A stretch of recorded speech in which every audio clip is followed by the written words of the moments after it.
Hello friend, भारतीय स्वतंत्रता संग्राम के महानायक नेताजी सुभाष चंद्र बोस, जिन्होंने तुम मुझे खून दो मैं तुम्हें आज़ादी दूंगा, दिल्ली चलो तथा जय हिंद जैसे नारे दिए। इनके 125वें जन्म दिवस के मौके पर भारत सरकार ने इनकी जन्म तिथि 23 जनवरी को पराक्रम दिवस के रूप में मनाने की घोषणा की थी। आज हम सुभाष चंद्र बोस के बारे में डिस्कस करते हैं। देखो, सुभाष चंद्र बोस का जन्म 23 जनवरी 1897 ईस्वी को उड़ीसा के कटक में हुआ था। इनके पिता का नाम जानकीनाथ बोस और माता का नाम प्रभावती था। जानकीनाथ बोस कटक शहर के एक मशहूर वकील थे। इनके कुल 14 संतानें थीं, जिसमें से सुभाष चंद्र बोस इन 9वीं संतान थे। इनके दूसरे नंबर के भाई शरद बाबू से इनके अच्छे संबंध थे, जो इनके काफ़ी समय साथ भी रहे। देखो, ये चर्चा में इसलिए था कि 23 जनवरी 2021 को नेताजी सुभाष चंद्र बोस की 125वीं जयंती थी और इसी दिन को भारत सरकार द्वारा पराक्रम दिवस के रूप में मनाए जाने की घोषणा की गई थी। नेताजी सुभाष चंद्र बोस के बारे में और बातें करें तो सुभाष चंद्र बोस ने 1920 के प्रारंभ में राष्ट्रीय स्वतंत्रता आंदोलन के एक मशहूर नेता चित्तरंजन दास के अधीन अपने राजनीतिक जीवन की शुरुआत की। चित्तरंजन दास, जिन्होंने 1922 ईस्वी में स्वराज पार्टी की स्थापना की थी और इसी समय 1920 ईस्वी में भारत में असहयोग, गांधी जी के नेतृत्व में असहयोग आंदोलन चल रहा था।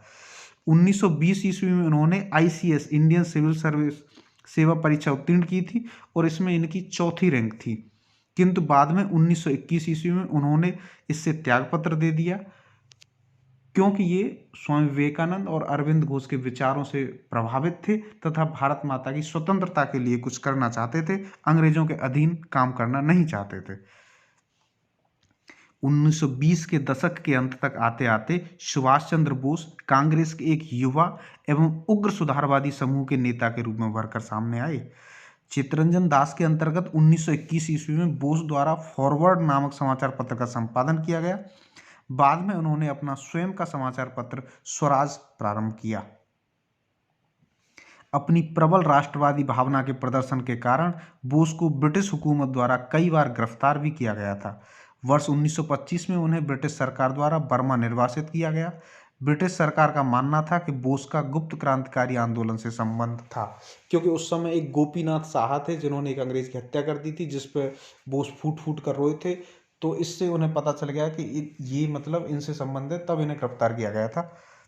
और जब ये जेल में थे 1925 में, उसी समय चित्तरंजन दास की मृत्यु भी हो गई थी। फिर उसके बाद क्या हुआ कि एक साइमन कमीशन आया। साइमन कमीशन जो संवैधानिक सुधारों के लिए आया था, जिसमें सभी अंग्रेज थे, जिसे एक वाइट कमीशन भी बोला गया, जिसका भारतीयों ने विरोध किया, जिसमें लाला लाजपत राय ने विरोध किया, जिन पर सैंडर्स के द्वारा लाठियां चलवाई गई, जिसमें लाला लाजपत राय की मृत्यु भी हो गई थी। अब इसी साइमन कमीशन को जवाब देने के लिए कांग्रेस ने भारत का भावी संविधान बनाने के लिए एक 8 सदस्यीय आयोग को सौंपा था। मोतीलाल नेहरू जो है इस आयोग के अध्यक्ष थे और सुभाष उसके एक सदस्य थे।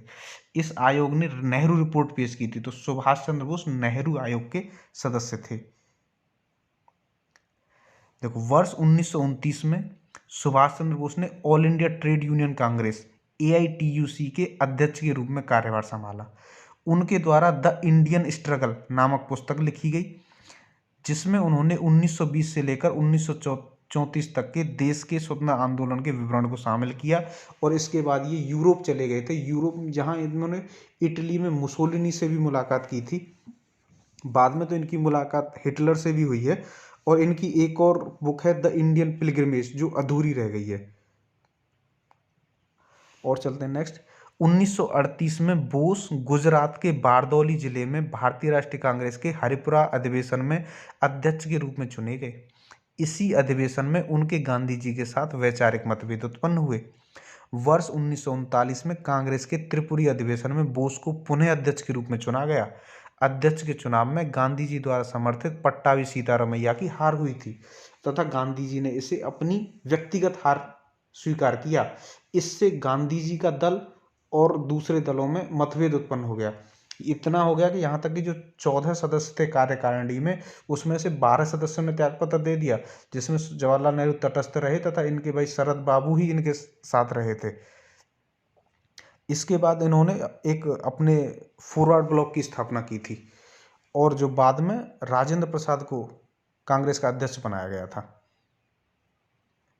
अच्छा, यह पहली बार था जब कांग्रेस के अंदर गांधी जी को किसी के द्वारा चुनौती दी गई थी, किंतु नेताजी देश के राष्ट्रीय स्वतंत्रता आंदोलन को बिखरता नहीं देखना चाहते थे, इसीलिए उन्होंने अध्यक्ष पद से त्यागपत्र दे दिया तथा राजेंद्र प्रसाद को बाद में कांग्रेस का अध्यक्ष बनाया गया।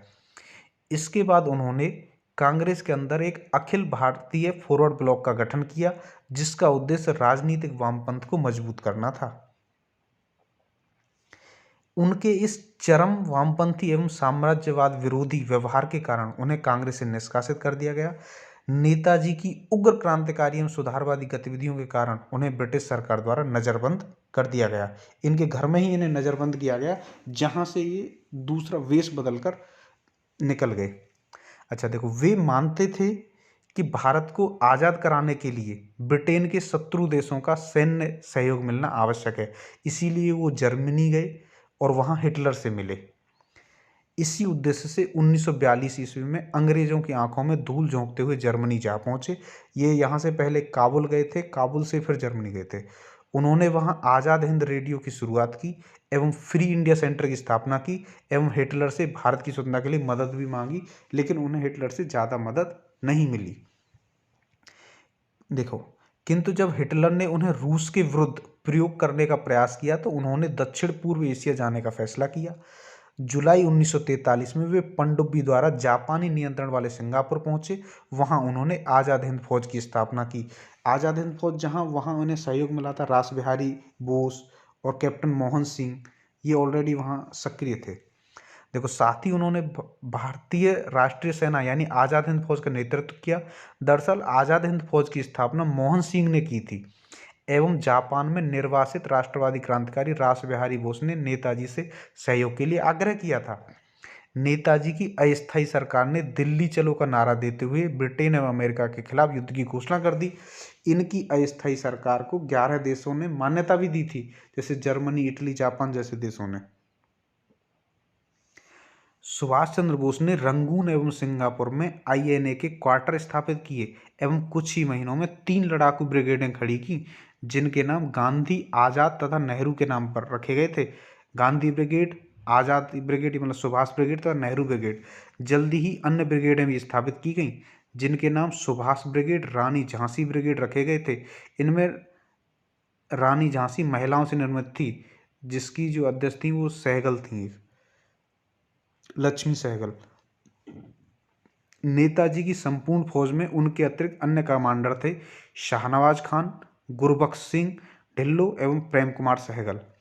प्रसिद्ध अभिवादन वाक्य जय हिंद नेताजी के एक अन्य सहयोगी आबिद हसन द्वारा दिया गया था, जिसे नेताजी ने सहर्ष स्वीकार किया गया था। 6 जुलाई 1944 को आज़ाद हिंद रेडियो के एक प्रसारण में महात्मा गांधी को संबोधित करते हुए नेताजी ने कहा, भारत की स्वतंत्रता के लिए अब अंतिम युद्ध शुरू हो चुका है। हमारे राष्ट्रपिता भारतीय स्वतंत्रता के इस पवित्र युद्ध में हमें आपका आशीर्वाद चाहिए। तो यही जो संबोधन था जिसमें सुभाष चंद्र बोस ने गांधी जी को राष्ट्रपिता कहकर संबोधित किया तथा महात्मा गांधी ने उन्हें नेताजी कहकर संबोधित किया था, और ये कोहिमा युद्ध के बाद इन्होंने दिया था। तो इस तरह से आज़ाद हिंद फौज ने रंगून, इम्फाल तथा अंडमान एवं निकोबार द्वीप समूह पर नियंत्रण कर लिया। नेताजी ने अंडमान एवं निकोबार द्वीप का नाम बदलकर क्रमशः शहीद एवं स्वराज द्वीप कर दिया। फिर 15 या 16 अगस्त 1945 को नेताजी एक जहाज में अज्ञात दिशा की ओर उड़े। फिर उनका नाम नहीं सुना गया। ऐसा माना जाता है कि 18 अगस्त 1945 ईस्वी को ताइपे में एक विमान दुर्घटना में इनकी मृत्यु हो गई।